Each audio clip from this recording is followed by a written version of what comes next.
before anyone else says, I have ordered a mic. So soon I'll be able to speak whilst I'm working out, and you're not going to hear all the background noise of a noisy pure gym, which is annoying.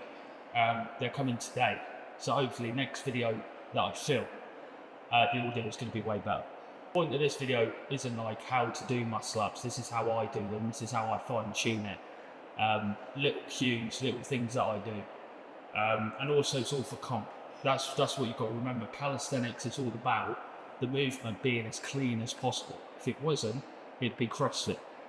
The whole point of it is make it look like it's a clean, effortless movement. If it's janky, if there's like unwanted movement in there, it's horrible. It's absolutely horrible. In many ways, it's a compound movement in muscle ups. That's like the main movement. And it's a pull, it's a push all in one, and it takes so much explosive power to get through the whole thing that I don't do a lot of accessories with it. I've shown you exactly what I hit. Sometimes I'll throw in biceps, but to be honest with you, a bicep curl is not going to do much in terms of pull-ups, muscle-ups. It's not going to do a whole lot, but it's good for your vanity, so why not? Yeah, so something you'll notice is every time I'm stepping off the box, I have straight arms. If it's bent, it will invalidate your first rep. And what a knock to your confidence that is. And I've had that in competition where I've had no reps, and it throws you off massively. So that first rep is absolutely everything to get that straight arm swing. Then you don't want to be swinging too far. If you swing past that line, even on your first rep, it's going to invalidate it. And as you move yourself through the movement, you don't want any body part to be going past that band. I've set the band at 30 degrees, okay? What I might do in training is I tend to drop it back down to about 25, so I'm more strict to myself. So when competition comes, it's gonna feel easier, and I'm in no risk of getting past that band. As you go through the movement, your legs, my cue that I think of is bringing my hips and my legs back. And it sounds weird, but it's so easy to lift and hinge your legs up through that lift as a bit of assistance and as a cheat. And again, it will invalidate your rep. I mean, the top portion, most people who get to muscle up stages, their dips are usually pretty good. So the lockout is a solid lockout.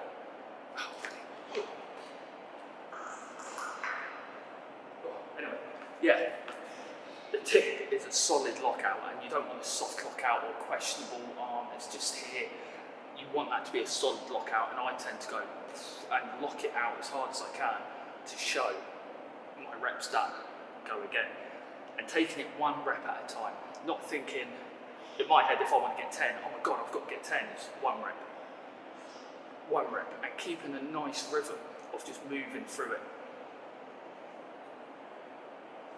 But like I said, the whole point of today is explosiveness and explosive reps, which is why I put a band around my feet and I do the high pulls. Not that high compared to most people, fair play, but my chin is always way above the bar. I'm coming to probably high chest. I could get it lower. The goal of that is it's the top portion of the lift, so you want to be putting such force in it that it pulls you up. You'll see I have the weights a bit back, so it's pulling me away from the bar as well. And this is where I'm fighting two separate forces. It wants to pull me down and back. With this, I'm pulling as hard as I can to hold myself above and over. For me, that has done loads in terms of that top portion of pull-ups and the explosiveness needed for muscle-ups. For me, that's a game changer. So my current goal for muscle-ups is to get to 10 bodyweight muscle-ups at competition. I think I only got 4, and the 5th was disallowed. So the fact I can hit on a nice, easy muscle-up day like today, I'm only hitting 3s or 4s. On a max out day, now I believe I can get 6 or 7 or more with that competition form. I don't want to be bending the leg, I don't want to be kipping, I want to keep it as strict as I possibly can. And I think it's going all right. I'm seeing improvements in it, so I've got to be happy with it. I'm not rushing to get to 10. I've got a good couple of months until I get to my goal of that. But the most important thing is focusing on form. I've seen like such a huge change.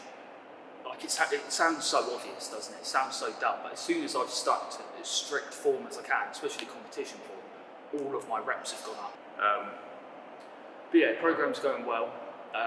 You guys are going to see this ramp up. So literally 3 weeks from now, I'm going to be hitting my 3 rep maxes on everything. other than muscle ups. I don't want to move into the weighted muscle up territory yet. I've done it. I've got some weighted muscle ups in my back pocket. I don't want to be putting them in now. I feel like there's such a huge strain and it's not what I'm competing in. I don't need it. I need to be getting the high reps in, and the only way to get high reps in is, get stronger from weighted, but in my opinion it's an EMOM. Every minute on the minute, just hitting reps, and that is how you get your muscle ups up. It is not bad in weight as soon as you can do it, or hitting 1 reps on it, because it is so silly to do that. The increments that you go up in on a muscle up should be 1 kilo, 2 kilos, not 5 kilo, 10 kilo, 20 kilo, because you're massively increasing the percentage of your lift. You wouldn't do that with any other lift. You don't hit 100 on a bench, you go, let me hit 200. So why hit a 5 kilo muscle up and go straight to a 10 within a week? It doesn't add up to me. So small increments for me on muscle ups is my goal. But just getting them reps in, mate. Purely, next workout is going to be a pull. So we're going to start off with our nice easy pull workout.